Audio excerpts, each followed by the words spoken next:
So మరికొద్ది సేపట్లోనే bail order copy తీసుకుని పూచీకత్తు 50,000 రూపాయలు సమర్పించి అల్లు అర్జున్ బయటకు రాబోతున్నారు. సో ప్రస్తుతానికి ఈవెన్ చెంచల్ కూడా జైలు దగ్గర కూడా పెద్ద ఎత్తున అభిమానులు చేరుకున్నారు.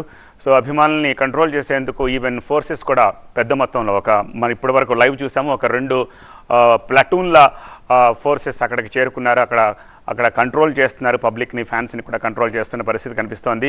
So it's matter of time. మరికొద్ది సేపట్లో ఈ ప్రాసెస్ అంతా రిలీజ్ ప్రాసెస్ అంతా చేసిన తర్వాత, బెయిల్ రిలీజ్ ప్రాసెస్ అంతా చేసిన తర్వాత ఆయన నేరుగా మళ్ళీ బయటికి రాబోతున్నారు. అర్నాబ్ గోస్వామి కేసుని ఉదహరించారు.